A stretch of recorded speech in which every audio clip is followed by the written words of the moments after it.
y atención educativa y psicológica de un grupo de niños y adolescentes en un centro de acogida.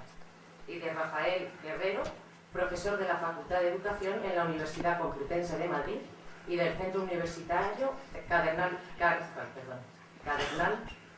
Cisneros, director del Centro de Psicología Darwin y autor del reciente libro Trastornos por déficit de atención con hiperactividad, entre la patología y la normalidad, que me acompañan en la mesa. Agradecemos a la excelentísima Diputación de Albacete y a su presidente por facilitarnos el salón en el que nos encontramos para llevar a cabo estas jornadas. Bienvenidos, gracias por su asistencia, sabiendo que han hecho todos un gran esfuerzo por estar aquí esta tarde. Padres, madres, afectados, familiares, profesionales de la enseñanza y profesionales del ámbito sanitario.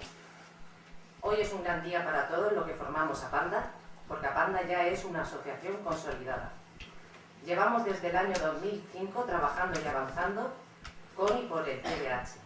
Actualmente contamos con diferentes sedes en La Roda, Villamalea, Madrigueras, Villarrobledo y San Clemente. Intentamos atender en todas las zonas de la provincia, abriendo estas sedes para comodidad y mejor atención de las familias que viven en los pueblos. Avanzamos, como he dicho, no sin dificultades y con mucho esfuerzo, pero con muchas satisfacciones, especialmente cuando conseguimos la mejora de la calidad de vida de los afectados y sus familias.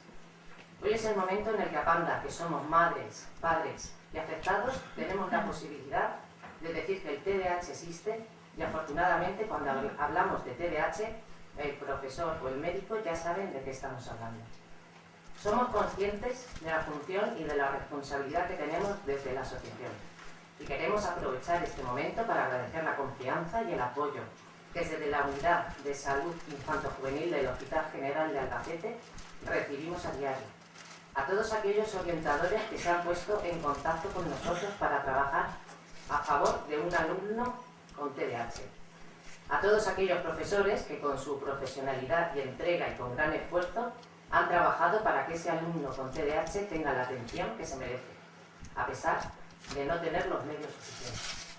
Gracias a los padres que confían en nosotros, a las distintas instituciones, el Ayuntamiento de Albacete, la Diputación Provincial, la Junta de Comunidades, el Ayuntamiento de Villarrobledo y a la obra social de Global Caja.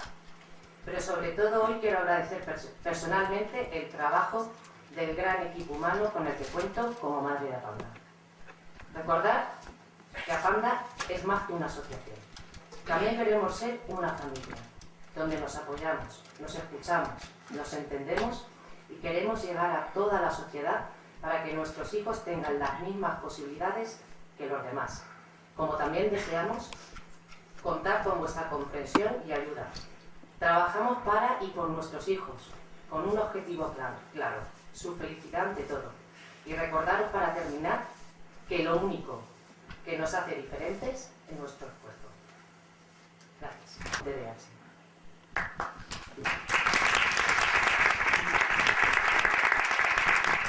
Buenas tardes. ¿Se oye bien? Sí. Bueno, en primer lugar, hoy es un día bastante especial por varios motivos. En primer lugar, me gustaría agradecer a la asociación APANDA, y en concreto a María, su presidenta, la invitación el día de hoy aquí a dar unas pautas, ¿no? Mi compañero José Chu es el que va a dar, se va a detener en profundidad en este aspecto, para posteriormente hablar de, uno, qué son las emociones, la importancia que tienen las figuras de apego, y todos los que estamos aquí somos figuras de apego.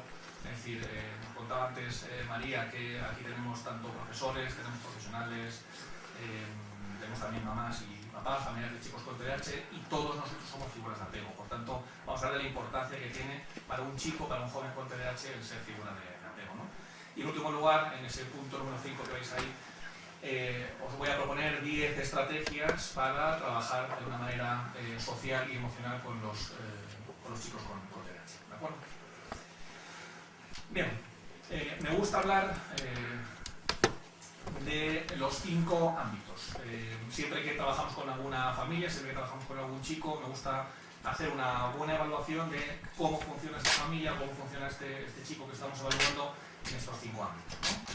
Yo me voy a centrar en el ámbito social y emocional, como os acabo de decir, pero también es muy importante tener en cuenta el ámbito académico, el ámbito conductual y, por supuesto, el ámbito familiar, ¿no? Bien, ¿por qué nos vamos a centrar? Porque cuando María, hace ya unos meses, contacta conmigo, me dice, mira, Rafa, me gustaría invitarte a esta conferencia, a esta jornada de Apanda. ¿Por qué me centro en el ámbito socioemocional? Bueno, en primer lugar, porque vivimos una sociedad de izquierdas. ¿Esto qué quiere decir? Quiere decir que tanto en la familia como en el colegio lo que tendemos a hacer es reforzar, incentivar y potenciar el hemisferio izquierdo, dejando en un segundo plano y hasta incluso en algunas ocasiones abandonando una parte de este hemisferio derecho que es tan importante, el hemisferio de las emociones, ¿no? Las emociones, evolutivamente hablando, como luego vamos a ver, aparecen hace unos 200 millones de años. Y la razón, la corteza prefrontal, de la cual luego Joséchu os va a hablar, aparece con los primeros primates hace unos 60-65 millones de años, con lo cual la emoción le lleva ya mucha ventaja a la razón. Y aún así, tendemos a estar en una sociedad, tendemos a crear una sociedad en la cual las emociones están bastante abandonadas. Si hacemos un análisis, si empezamos a leer libros, manuales y artículos sobre el TDAH, nos encontramos con que la gran mayoría de los estudios se centran en estos dos ámbitos que os pongo ahí. Es decir, el ámbito conductual es que mi hijo se porta mal y, en segundo lugar, el ámbito académico es que mi hijo suspende. Hace poco recibí a mi consulta a una mamá que me decía que estaba muy preocupada por su hijo, ¿no? Su hijo estaba en cuarto de primaria. Y resulta que una mañana su hijo se levanta y le dice, mamá, creo que tengo fiebre. Y su madre le dice, bueno, cariño, pues ponte el termómetro y vamos a ver qué temperatura tienes. El caso es que el niño se pone el termómetro y le dice a su madre, mamá, tengo 36,5. Y aquí viene la clave. Y le pregunta el niño a la madre, mamá, ¿esto es aprobado o es suspenso? Bueno, este ejemplo tan gracioso nos hace, si lo analizamos bien, nos hace caer en la idea de que todo está mediatizado por el ámbito académico. Y por supuesto el ámbito académico es importante, ¿no? Pero no es el único ámbito. Por eso vengo a reivindicar y por eso os vengo a hablar de la importancia que tiene el ámbito social y emocional. Bien, y los estudios que tenemos hoy en día nos vienen a decir que el factor que tiene mayor importancia para predecir la calidad de vida de nuestros chicos es la autoestima. Es decir, una variable completamente emocional, inscrita en el ámbito emocional. Y aún así hay muy pocos programas y hay muy pocas intervenciones que estén dirigidas a aumentar o a trabajar la autoestima de nuestros chicos. Por tanto, este es uno de los muchos lemas que yo utilizo, ¿no? Más apego y menos matemáticas, ¿no? Con nuestros niños, independientemente de que estén en la etapa de infantil, primaria o secundaria, lo que tenemos que trabajar principalmente, lo que tenemos que fomentar es la parte emocional, es el apego. Luego vamos a hablar de la figura del apego y qué es esto del apego, ¿no? Por tanto, es muy importante trabajar, tanto desde el punto de vista del profesional como del maestro, como de papá y de mamá, es muy importante que trabajemos las emociones, el vínculo emocional. ¿De acuerdo? Bien, partimos de la base, como todas vosotras y como todos vosotros sabéis, de que el TDAH es un trastorno del neurodesarrollo. ¿Esto qué implica? Que el nivel de maduración, el nivel de desarrollo cerebral de un niño con TDAH es más lento, es más inmaduro si lo comparamos con niños y niñas de su misma edad. Según los estudios más recientes, sabemos que en torno a un 30-35% de inmadurez respecto a niños y niñas de su misma edad. Esto quiere decir que si yo tengo en clase, como tutor de tercero de la ESO, a un alumno diagnosticado de TDAH, bien, la maduración o el nivel de madurez cerebral de este niño que yo tengo en clase con 15 años en tercero de la ESO es equivalente a un cerebro de un niño que está con 10 o 11 años, es decir, acabando la etapa de primaria. Por tanto, las repercusiones son muy grandes, tanto en casa como en el ámbito académico. Bien, TDAH es un problema de inmadurez en la corteza prefrontal. Bien, no voy a entrar, como os decía antes, en este punto, lo va a desarrollar luego Joséchu, simplemente que tengamos en cuenta que existen estos tres cerebros. En primer lugar, hablamos del cerebro reptiliano, ¿vale? Que es el cerebro de la supervivencia, el cerebro de los instintos. En segundo lugar, tenemos el cerebro emocional, que aparece, como os decía antes, hace unos 180 o 200 millones de años. Aquí es donde están codificadas todas nuestras emociones.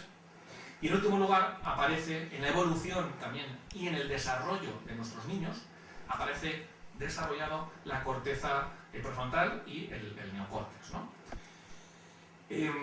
Esta zona que veis aquí en rojo sería la corteza prefrontal, que es la última capa que acaba por desarrollarse, tanto en la evolución como en la vida de un niño concreto. Es decir, la evolución va de la parte trasera del cerebro a la parte delantera. Vamos, la evolución es de parte trasera a la frente.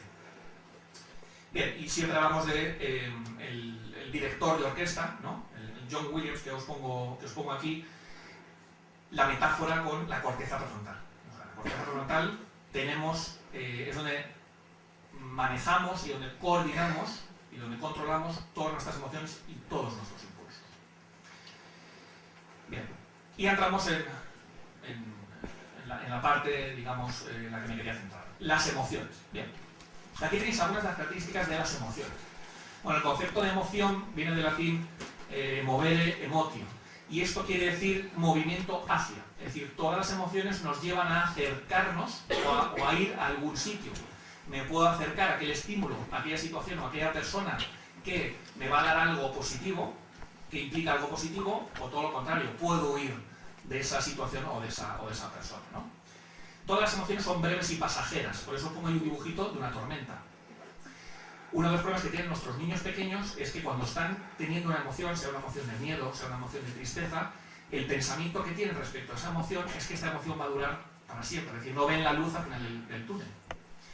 Y esto es doblemente un problema, porque estoy teniendo una emoción que es negativa, claro, si es positiva no hay ningún problema, pero si es negativa, aparte de sufrir esa emoción de tristeza, también tengo esa sensación de que esto no va a acabar nunca. Y sabemos, según los últimos estudios científicos, que una emoción dura de media unos 90 segundos, minuto y medio.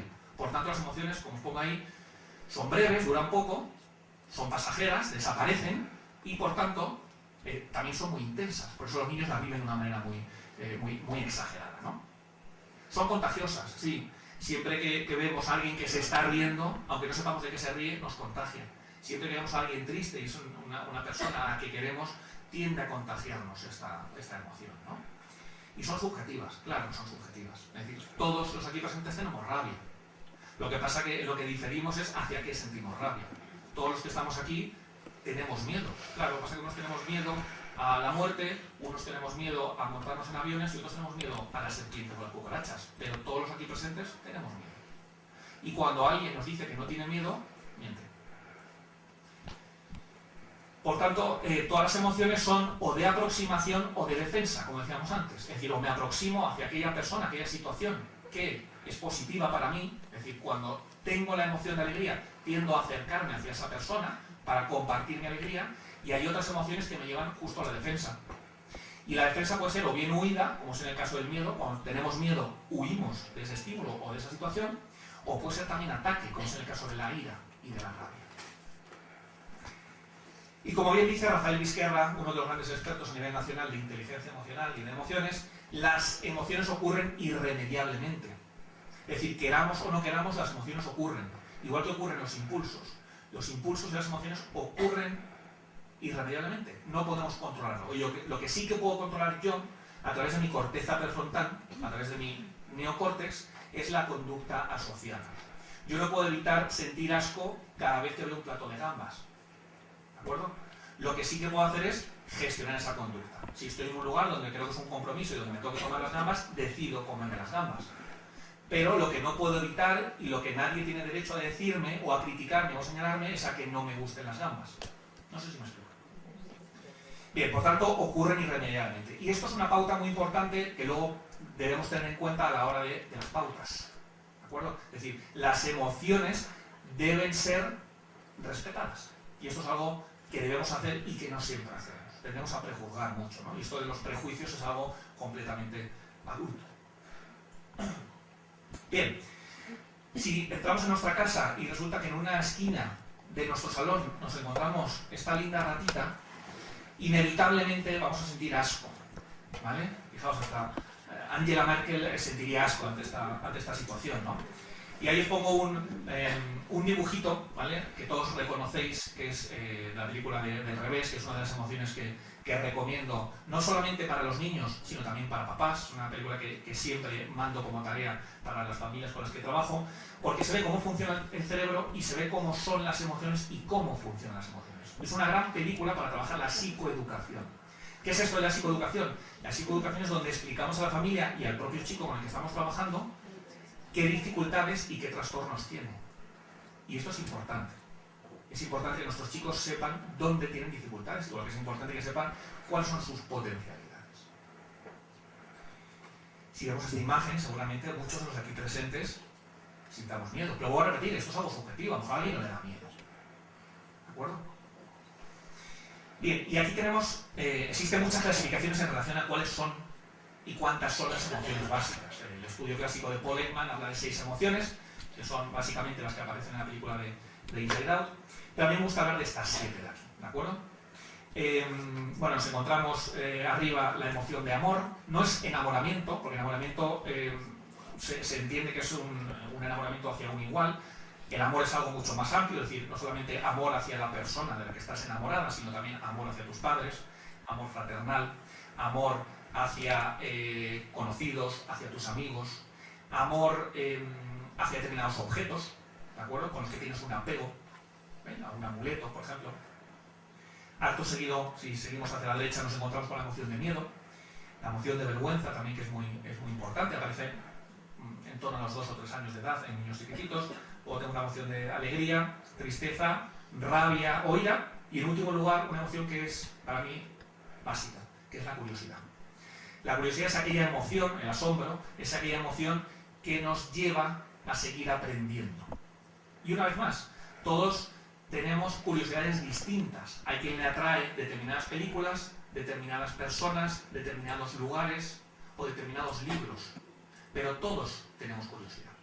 Y es verdad que vivimos en una sociedad, y desgraciadamente nos encontramos con muchas familias donde la curiosidad tiende a ser martillada, tiende a ser ignorada o no potenciada. Y es muy importante que nuestros chicos sientan curiosidad, no solamente en el sistema educativo, no solamente en el colegio, sino también, por supuesto, en casa. Y es muy importante fomentar la emoción del asombro, de la curiosidad, del misterio, de la incertidumbre. Bien, decíamos que las emociones son tiendo a aproximarme o tiendo a evitar algo. Entonces, con estas 7 emociones de las que hemos hablado antes, clasificaríamos el amor, la alegría y la curiosidad como emociones de aproximación, y en el otro lado tendríamos las de defensa, que son este famoso triángulo de la Bermuda, ¿no? El miedo, la rabia y la tristeza. ¿Por qué las pongo de la base a la cúspide? Bien, porque yo no tengo ningún problema en deciros a vosotros que yo siento curiosidad por documentales o por libros relacionados con la psicología, que es mi profesión. Por tanto, es algo que puede ser bastante público. De hecho, lo puedo comentar en Facebook o lo puedo comentar en cualquier foro. La alegría no se tiende a compartir con todo el mundo, aunque sí la puedo compartir, por ejemplo, con un vecino, con alguien a quien tengo estima, ¿no? Y en último lugar, el amor no es algo que se comparta con todo el mundo. Por tanto, vamos de lo más público, que sería la emoción de curiosidad, a lo más privado. Y respecto a las emociones de tristeza, de defensa, pasa exactamente lo mismo. No tengo ningún problema para deciros que estoy triste porque hoy me acaba de comunicar que ha fallecido mi abuela, pero hasta incluso cuando estamos hablando de sesiones terapéuticas, cuando estamos trabajando con una familia, con una pareja, con un adulto, con un niño, nos vamos a la cúspide, hablamos de miedo. Hablar de miedo y sacar aquellas situaciones, aquellas personas y aquellos recuerdos que nos dan miedo es una cosa pero muy complicada. Por tanto, el miedo es algo muy privado. No, yo no tengo miedo de nada. Como dice Dr. House, everybody lies, todo el mundo miente, ¿no? Bien, ¿por qué son importantes las figuras de apego? Bueno, son importantísimas, ¿no? Y de hecho este es el eslogan que os he comentado al principio. Hay que fomentar, es muy importante que fomentemos las figuras de apego. Es muy importante que tengamos relaciones de apego y que sean unos lazos muy potentes. ¿Para qué? Para que cuando llegue la adolescencia, nuestros adolescentes sepan que pueden contar con nosotros. Y cuando digo pueden contar con nosotros, no solamente me refiero desde el punto de vista de mamá y de papá, que también, sino también desde el punto de vista del orientador. Sé que aquí hay muchos orientadores, del pedagogo, del maestro o del profesional. Bien, la teoría del apego fue descrita ya hace más de medio siglo por John Bowlby, que fue un psiquiatra psicoanalista inglés, bastante repudiado y bastante poco entendido para aquella época.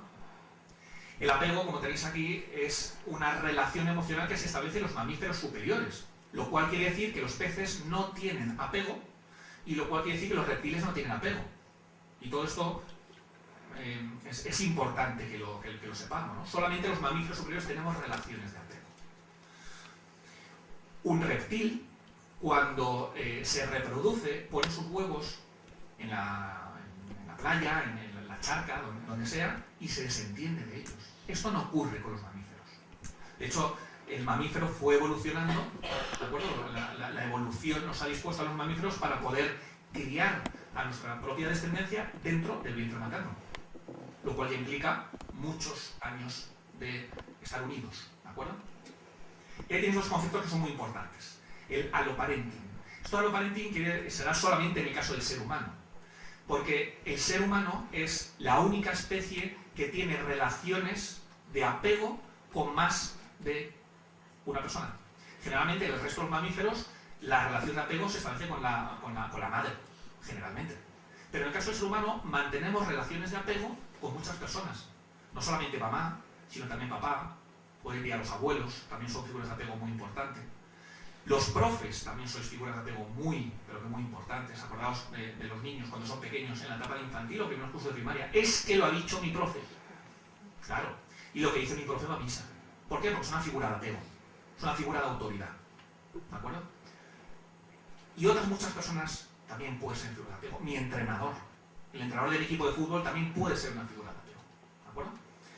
Y luego tenemos el concepto de altricial.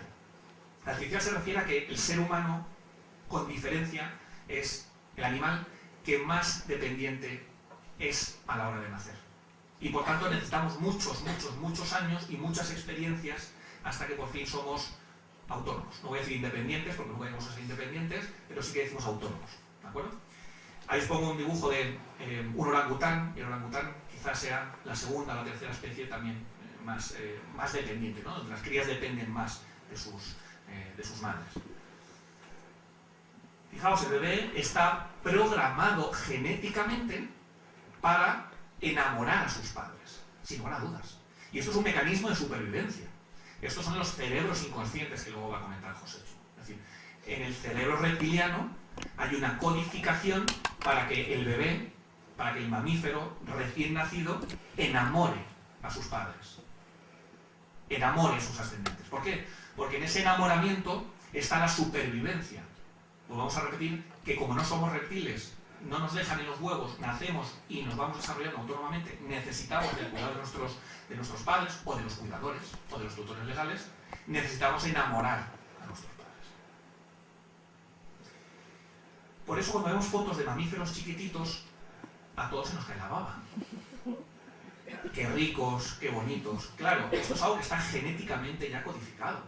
Es decir, ¿qué nos sale cuando vemos a algunos de estos mamíferos chiquititos? Nos sale cuidarlos, nos sale decir qué bonitos, qué ricos, lo que me gustaría estar con ellos, lo que me gustaría acariciarlos, ¿no? Ya luego cuando crecen es otra cosa, ¿no? Pero siendo tan chiquititos, lo que nos sale instintivamente es estar con ellos, es cuidarlos. Y por esto está codificado. Esto es algo que la evolución, que Darwin describió muy bien, ¿no? Fijaos, el vínculo de apego es un factor de protección súper importante. ¿Y esto dónde se ve? Por ejemplo, se ve en los patios, se ve en los parques. Los estudios demuestran que aquellos niños que son más sociales y que tienen, por tanto, mayor número de relaciones sociales, tienen un factor de protección muy potente. Aquellos niños que están jugando solos en los parques o que están jugando solos en los patios, es aquí cuando tienen que saltar todas las alarmas. ¿Por qué? Porque ese es el niño que tiene, primero, mayor sufrimiento porque está solo. Segundo, no tiene ningún vínculo con otros niños, o tienen pocos vínculos, o son muy cambiantes, como ocurre con los niños con TDAH, ¿de acuerdo? Y en tercer lugar, y por ejemplo otros muchos puntos más, en tercer lugar, son niños que tienen mayor probabilidad que el líder de sufrir, por ejemplo, acoso entre iguales. ¿Quiénes pueden ser figuras de apego? Bueno, todos los que veis aquí. Es decir, ¿quiénes pueden ser Superman? Cuando hablamos de niños pequeños, todos. Potencialmente todos. Porque hablamos de que el ser humano es la especie que puede establecer distintas relaciones de apego con distintas personas. Y por tanto los abuelos, mamá, papá, el tío, mi entrenador, os pongo ahí el osito de peluche. Claro, mi osito de peluche puede ser una figura de apego muy importante. Para niños pequeños, sus amuletos, sus ositos de peluche, su mantita, son figuras de apego muy importantes. ¿Qué es lo que ocurre? Bueno, pues que a medida que va pasando el tiempo, ¿vale? En torno al final de la etapa de primaria aparece el pensamiento crítico.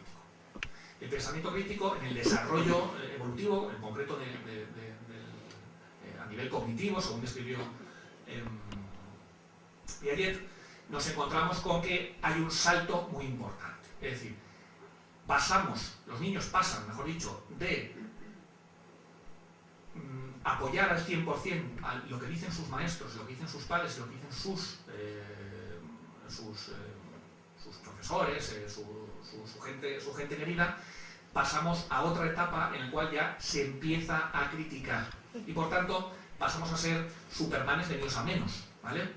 Esto es algo natural, esto es algo del desarrollo evolutivo. Esto quiere decir que en un primer momento, cuando los niños son pequeños, lo que dice papá, lo que dice la profe, lo que dice mi abuelo, es algo que no pasa por el filtro. ¿Por el filtro de qué? Por el filtro de la corteza prefrontal. Y por tanto, todo lo que dicen, en ningún momento el niño se plantea si está bien o está mal.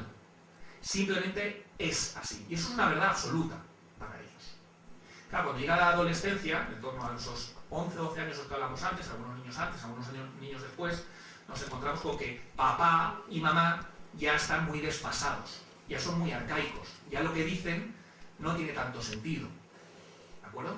Y por tanto ya soy capaz de enfrentarme a mamá y papá, y por tanto ya soy capaz de decir que la de inglés, que siempre había sido una excelente profesora para mí, ahora ya no lo es tanto, porque fíjate, y entonces le cuenta a su colega, me he dado cuenta que, y entonces ahí aparece ese pensamiento crítico, yo soy capaz de tener un filtro y poder diferenciar quiénes son los buenos y quiénes son los malos. ¿Por qué? Porque en esta etapa es cuando mis colegas, mis amigos, el grupo de iguales son muy potentes para ellos. Por eso es muy importante que tengamos unos lazos emocionales y sociales bien estrechos. Fijaos esta frase de Mark Twain, que lo resume muy bien, ¿no? Dice, cuando yo era un chico de 14 años, mi padre era tan ignorante que apenas podía soportar estar a su lado. Pero cuando cumplí los 21, me quedé asombrado de todo lo que había aprendido el viejo en 7 años. Bueno, pues refleja muy bien lo que acabamos de comentar, ¿no? Esto del apego es algo que se da a lo largo de toda la vida. El apego no acaba en la adolescencia, no acaba cuando cumplimos los 18 años, la edad legal, ni acaba a los 20 años. Esto es algo que se da a lo largo de toda la vida. Por tanto, nuestros niños pequeños están apegados a mamá y a papá y a los profes y las figuras que están alrededor, que son significativas, y llega un momento en que, cuando pasamos a la adolescencia, se desapegan de mamá y de papá. Claro, esto es algo evolutivo, eso es algo normal, y tenemos que cubrir y tenemos que tener bien presente esta expectativa, para luego no pasarlo mal como padres, ¿de acuerdo? Pero el hecho de que se desapeguen de nosotros no quiere decir que en un futuro no vayan a volver, claro que volverán. Y el hecho de que se desapeguen en la etapa adolescente no quiere decir que no se apeguen a otras personas, porque como decíamos antes, sus compañeros, sus colegas, sus iguales, su novia, su pareja, van a ser también figuras muy importantes. Porque en la adolescencia los iguales cubren esa necesidad, ¿no?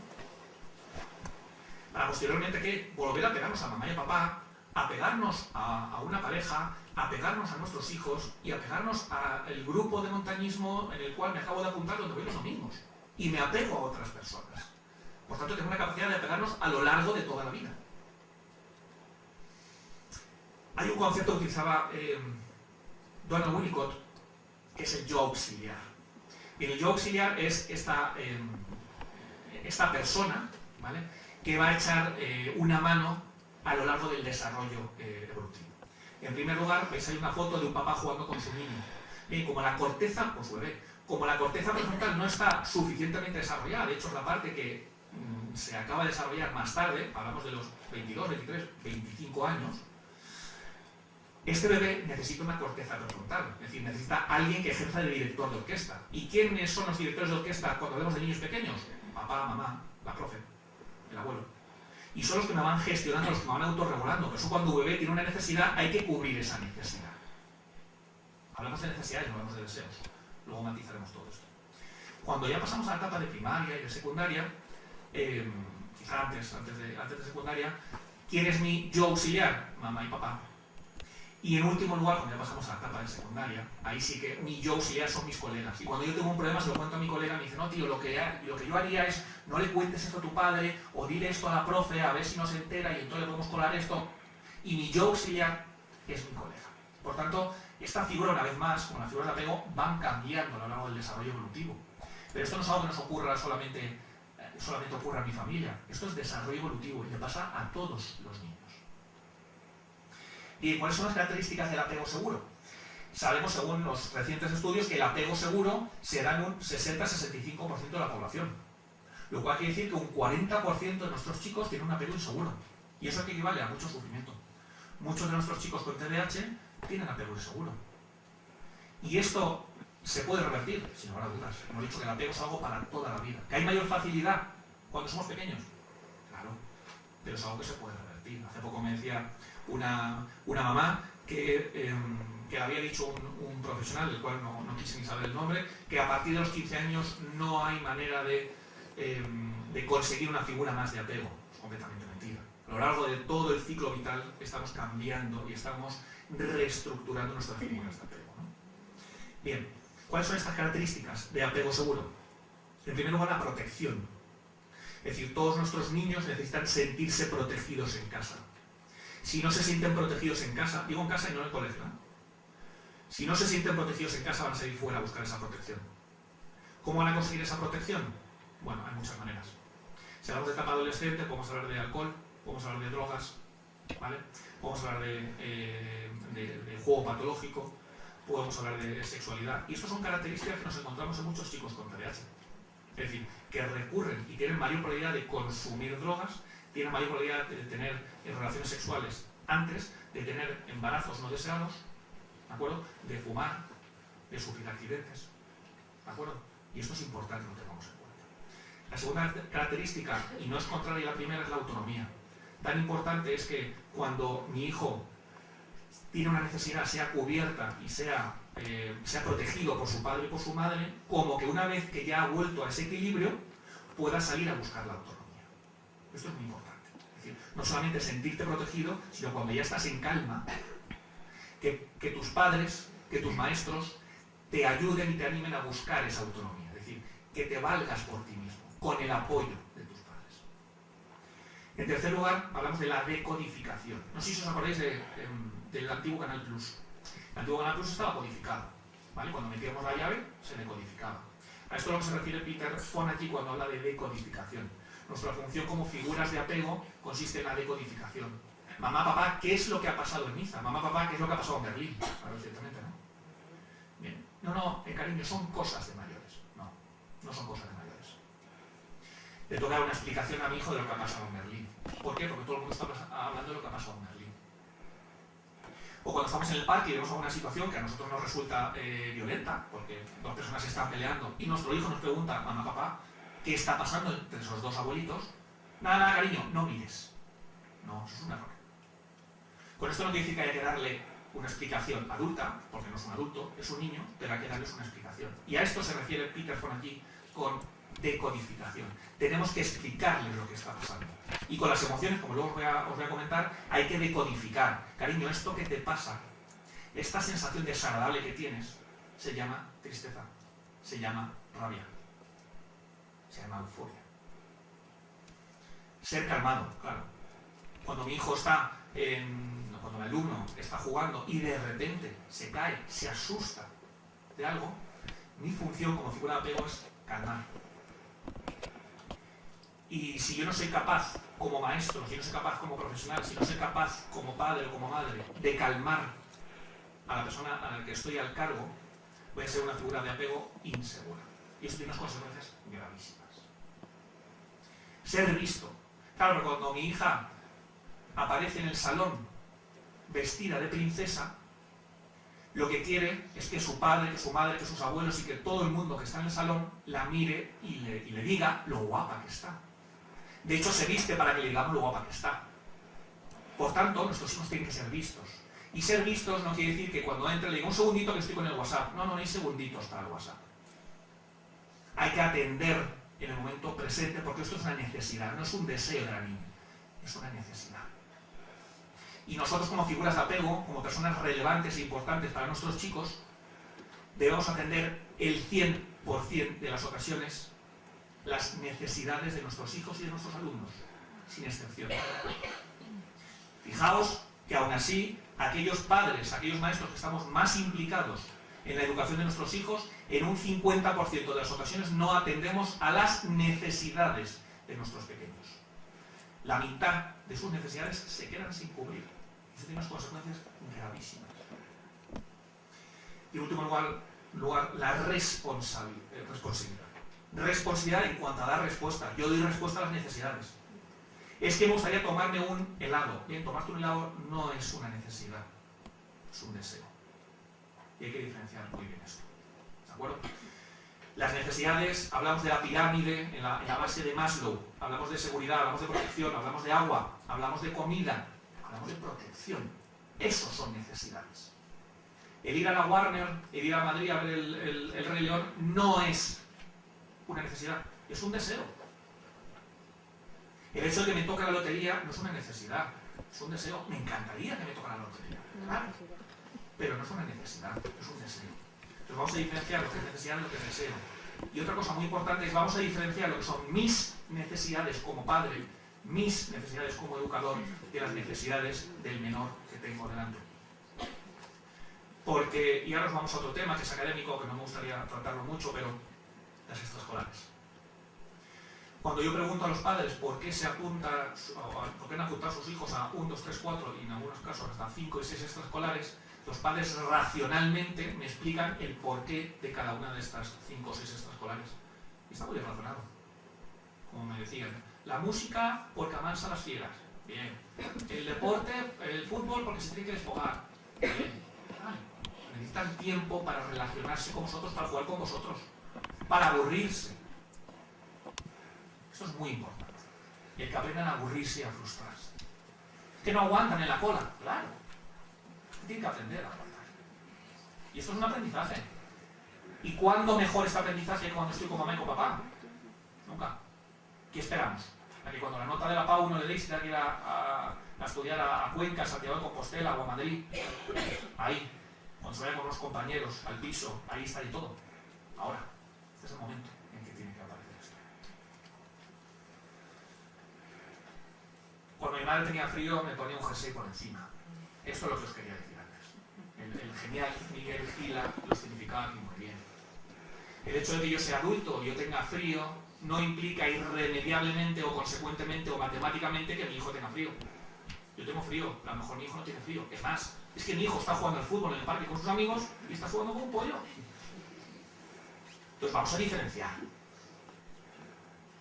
¿Por qué has apuntado a tu hijo a refuerzo de matemáticas? ¿Por qué le has apuntado a Kumon? No sé, cuando yo era pequeño se me daban muy mal las matemáticas. Claro. Pero no hablamos de ti, hablamos de tu hijo. ¿Qué necesidad tiene tu hijo de ir a Kumon? No, es que yo tengo miedo. Bien, yo atenderé tu miedo como madre. Lo atiendo, lo legitimo, lo respeto. Pero no te estoy diciendo que me des un razonamiento tuyo. Te estoy pidiendo que me des un razonamiento para tu hijo. ¿Por qué le has apuntado a matemáticas? No, te voy a decir que es que cuando yo era pequeño se me daba muy mal, entonces a mí me da miedo. Hablamos de cosas distintas. Me gusta decir que cuando llegamos al mundo, llegamos como si tuviéramos una rejilla pastelera, ¿vale? Y a medida que yo, como menor, le pido a mis padres, o le manifiesto una necesidad, vámonos a niños pequeños, vámonos a neonatos, los neonatos no tienen la capacidad, porque no tienen desarrollada su corteza prefrontal, ni su córtex, de tomarnos el pelo, señores. Los neonatos no toman el pelo. No le cojas, que se va a acostumbrar. Te está tomando el pelo, se está quedando contigo. No, señores. Tiene 15 días, tiene un mes, tiene 3 meses, tiene medio año. No. Lo principal que está ahí activado es su tronco encefálico, su complejo reptiliano. Y por tanto, se regula como si fuese un columpio, sube y baja, cuando tiene necesidades, no deseos. Los deseos vienen más tarde. Se regula cuando tiene frío, cuando tiene calor, cuando tiene hambre, cuando tiene sueño y no sabe dormirse. Cuando se ha hecho pipí o caca y está incómodo. Pero no cuando te quiere tomar el pelo. La corteza frontal no está madura. Por tanto, esta rejilla que os comentaba, la vamos rellenando los padres y los profesores a medida que vamos siendo responsivos. Cuando mi hijo tiene miedo y yo la atiendo, se rellena una casilla. Cuando mi hijo lleva 4 caramelos y yo le doy el quinto, no se rellena ninguna casilla, porque tomar un quinto caramelo no es una necesidad, es un deseo, y son cosas muy distintas. Por tanto, a medida que va pasando el tiempo, vamos rellenando, como veis ahí. Ahora lo que os planteo, lo que os pregunto es, ¿esto existe? No. No os quepa ninguna duda de que esto no existe. Nadie. Ningún padre, ninguna figura parental, ninguna figura de apego puede tener esto para su hijo. Ni lo puede pretender, porque se va a estar dando de golpes contra la pared.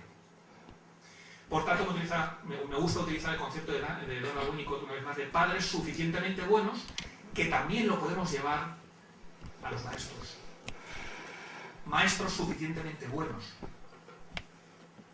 No es necesario que seamos Superman. No es necesario que rindamos al 100%. Con ser suficientemente bueno y estar ahí cuando ellos nos necesitan es más que suficiente. Y eso hace un porcentaje muy bajo de la población.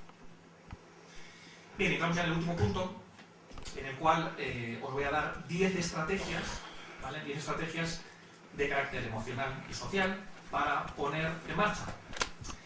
Bien, entrando en materia, algunos conceptos básicos. Que a nadie le quepa la menor duda de que a todos, al 100% de nuestros hijos, su objetivo es entrar por el aro, como este león que está pasando por el aro en el 5, sin lugar a dudas. El 100% de nuestros chicos quiere pasar por el aro, es decir, quiere satisfacer nuestras propias necesidades. Y los que somos padres, y por tanto tenemos hijos, nuestros hijos están aquí porque vienen a satisfacer nuestras propias necesidades. ¿De acuerdo? Todos nuestros hijos están aquí para satisfacer nuestras necesidades. Tengo que saber dónde pongo el aro. Lo puedo poner muy alto, lo puedo poner muy bajo, pero cuidado. Y a veces me dicen, yo, Rafa, hago con mis hijos lo que quiero. Bien, faltaría más. Pero luego viene la factura, ¿eh? Luego viene la factura. Tú puedes hacer lo que quieras con tu hijo. Siempre cuando estés dentro de la legalidad, pues haz lo que quieras con tu hijo. Pero luego vienen las facturas. Luego a los años acudimos a profesionales, vamos a psicólogos, vamos a tutorías, hablamos con maestros, nos echamos la mano a la cabeza y decimos, es que mi hijo tiene muy baja la autoestima. Claro. ¿Cómo va a tener baja la autoestima? Hace un mes tenía una sesión con padres, un niño tercero de primaria, autoestima por los suelos, mucho tartamudeo, mucha duda, y en cuanto empiezas a rascar en los padres, encuentras las soluciones, siempre. Ponme algún ejemplo. Me ponen ejemplos y claro, vas viendo que si este ejemplo se ha dado, serán otros muchos, ¿no? Se repite la historia. El caso es que la madre le dice a su marido, cariño, cómprale a los chicos que se han portado muy bien este fin de semana, cómprales un paquete de cromos. Bien, el padre decide, bueno, voy a comprarles hoy domingo un paquete de cromos que se han portado muy bien. ¿Y el padre cómo se dirige a los niños? A ver, los hijos. A ver, pedazo gilipollas, ¿qué cromos queréis? Claro, a ver así a tus hijos ni les aporta seguridad, ni les aporta protección, ni les aporta cariño. En cuanto yo le puntualizo esto al padre, me dice, no, Rafa, es que esta es una manera cariñosa de referirme a ellos. No, no es una manera cariñosa de referirse a ellos.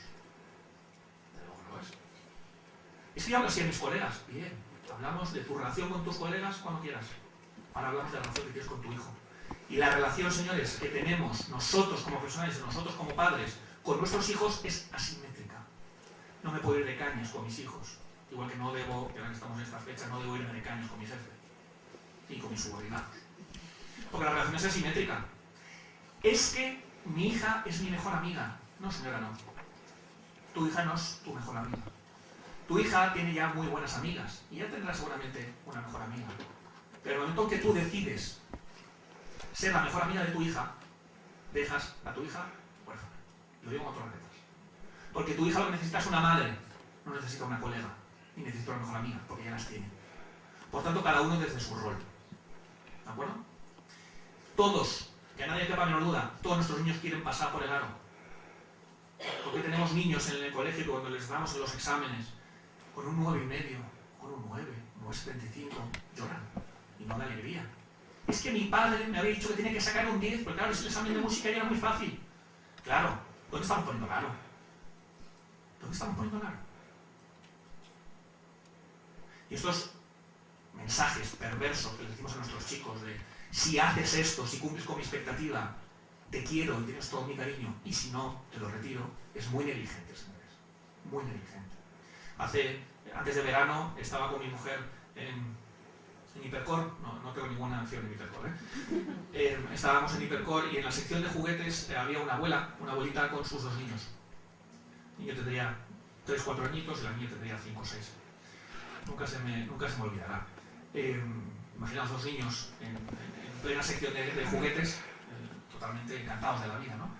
Y en un momento la abuela no podía más. Claro, la abuela los niños no están cumpliendo la expectativa de la abuela, ¿no? De tienes que portar de una manera recta y una manera correcta. Y a esto que la abuela le dice a su nieto, de 3 o 4 añitos: Darío, como sigas portándote así, no te voy a querer. Claro, yo intuyo que si esto se lo ha dicho la abuela, en este momento no es ni la primera y desgraciadamente no es la última vez que lo dice. Si esta abuela estuviera en consulta conmigo, os aseguro que sería la última vez que lo diría. Pero si se lo ha dicho en esa ocasión, solamente se ha dicho otras muchas. ¿Os imagináis el pobre Darío dentro de unos cuantos años cómo va a estar? Porque ahora todo lo que dice mi abuela es correcto. Y si mi abuela me está diciendo que soy malo, es porque soy malo. Es una verdad absoluta. Por tanto, cuidado con las atribuciones y cuidado con las expectativas. Mucho cuidado. La atribución es: ¿a qué atribuyo yo esto que ha hecho mi hijo? ¿Se debe a él? ¿Se debe a otro? ¿Se debe a una mezcla? Y las expectativas es: ¿qué espero yo que haga mi hijo? Claro, no consiste ni en que yo le eche una carrera a un caracol en los 100 metros lisos, pero tampoco consiste en que le eche una carrera a Usain Bolt. No tiene sentido. Vamos a hablar de objetivos que estén al alcance. Y yo tengo que plantear objetivos distintos para cada uno de los chicos de mi aula o para cada uno de mis hijos. Rafa, es que no entiendo, si les hemos educado de la misma manera, ya. O no. Y cada uno son distintos, y cada uno tiene unas necesidades distintas. Claro. Eso es imposible educar de la misma manera. María, no sé cómo va de tiempo. Bien. Tanto si crees que puedes como si crees que no puedes, estás en lo cierto. Claro. La teoría de la profecía autocumplida. Mi padre siempre cuenta una historia. Dos señoras van por la calle y tienen un altercado, y por tanto la una denuncia a la otra y van a un juzgado. El señor juez le dice a la primera señora que pase y le empieza a dar sus explicaciones de qué es lo que ha pasado. No, es que la otra señora pues, ha hecho esto, que está fatal, y yo iba a hacer esto, y entonces no sé cuántos. Y le dice el juez: señora, usted tiene la razón. Haga pasar a la siguiente. Se va a la primera y aparece la siguiente. Y le empieza a contar su versión. Y cuando acaba el juez le dice: pues ¿sabes lo que le digo? Que usted tiene razón. Y la mujer del juez, que estaba aquí a un lado, cuando ya se unieron las dos, se acerca y le dice: Marito, ¿tú te has dado cuenta que tanto a una como a otra le has dicho que tenías razón? Y el juez le dice: y tú también tienes razón. Bien, es que esto es tremendamente subjetivo, señores. Esto es muy subjetivo. Por tanto, vamos a tener muy en cuenta las expectativas que tenemos de nuestros chicos. ¿Por qué? Porque ellos van a pasar por el aro. Estoy en el parque con mis hijos y le estoy diciendo a mi hijo Juanito: Juanito, te vas a caer. Juanito, cuidado con el columpio que te vas a caer. Juanito, que te vas a caer. No es magia, pero se cae. No es magia, pero Juanito se cae. Claro que se cae. Porque Juanito quiere cumplir la expectativa de mamá. Y la va a cumplir. Hace unos años, cuando trabajaba de orientador en un colegio, tuve una tutoría con una mamá de una niña que acababa de repetir sexto de primaria y acababa de pasar a primero de la ESO. Y la mamá me decía: mira, yo le he prometido, Rafa, a mi hija que si en esta primera evaluación, en secundaria, es capaz de sacar todos sobresalientes, le voy a comprar un caballo. Bueno, la pregunta para mí menos importante era dónde iban a meter el caballo. Lo que yo me preguntaba era: ¿y este objetivo es adecuado? Una chica con dificultades de aprendizaje que venía a repetir sexto, le dices ahora a los 3 meses, cuando llegue diciembre, que tiene que sacar todo sobresalientes. Pero Rafa, como yo sé que no lo va a sacar, le he dicho que si aprueba todo le voy a comprar un móvil. Eso sí que lo... Señores, vamos a poner objetivos que sean alcanzables. Que si un niño le quiere echar 100 carreras de Usain Bolt, vamos a ponerle la expectativa de que no va a ganar ninguna. Vamos a buscar otras motivaciones. Que te hagas una foto con Usain Bolt, que te superes a ti mismo, que te tomes una Coca-Cola con él, lo que queráis. Pero no ganarle. Como tampoco tiene sentido, vamos a echar carreras a caracoles, porque tampoco tiene sentido. Pero tú eres tonto, ¿verdad? Bueno, ¿cuántas veces hemos escuchado esto? Tengo un chaval en mi consulta, TDAH, segundo de la ESO, 14 años. Han quedado 10 en esta evaluación. El año pasado estuvo a punto de repetir, no hace nada en casa, no colabora, está todo el día tumbado en el sofá. Problemas constantes en casa, en el colegio, muy mala conducta. Y cuando una vez más rascas en casa, rascas en mamá y en papá, te encuentras con que la mamá me reconoce y dice: mira, Rafa, yo el otro día ya no podía más. Y le dice: pero tú eres tonto, ¿verdad? Claro. Le estás cumpliendo su expectativa. Él tiene la idea, él tiene la hipótesis de que soy tonto. ¿Por qué? Porque mamá y papá no hacen nada más que repetirme, o no hacen nada más que preguntarme, pero retóricamente sí soy tonto. Por tanto, soy tonto. Y como tonto que soy, y lo digo con mayor respeto del mundo, actúo en el rol y en el papel de tonto.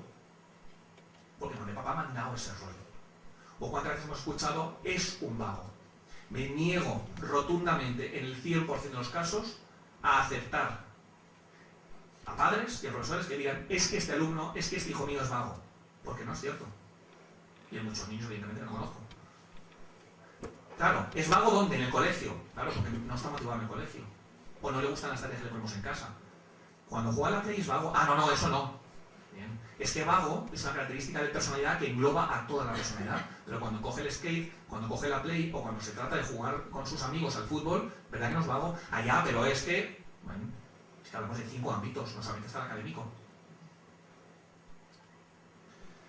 Como decíamos antes, la relación entre los padres es asimétrica. Y ha de ser asimétrica, no puede ser un colega. Porque lo que cuando muchos padres, y suelen ser varones, padres, tienen una relación de este tipo con sus hijos varones, lo que los pacientes nuestros, lo que nuestros niños nos dicen, nuestros niños adolescentes nos dicen es: Rafa, que estoy hasta las narices de que mi padre me trate como un colega, y me diga tío, y me diga macho. Claro, porque para eso tienes a tus amigos que te dicen eso.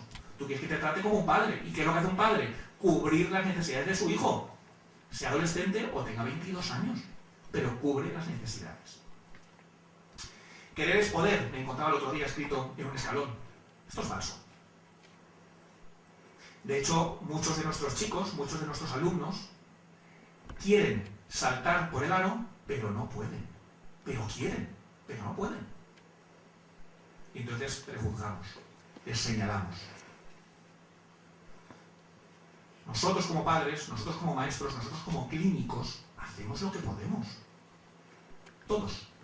Hacemos lo que podemos. Y si no lo hacemos, no es porque no queramos. Es cuando quieres, puedes. Error. Error. Y esto es muy importante. Debemos empoderar a nuestros chicos. Darles esa confianza, darles esa seguridad de que pueden, de que son capaces. ¿Que van a cometer errores? Claro. Como un niño de 3 años o de 3 años y medio, cuando le des el plato para que lo lleve a la cocina, se le va a caer, claro. No conocemos a nadie que sea experto en algo, y ese experto es en llevar platos a la cocina, es en escribir, es en ser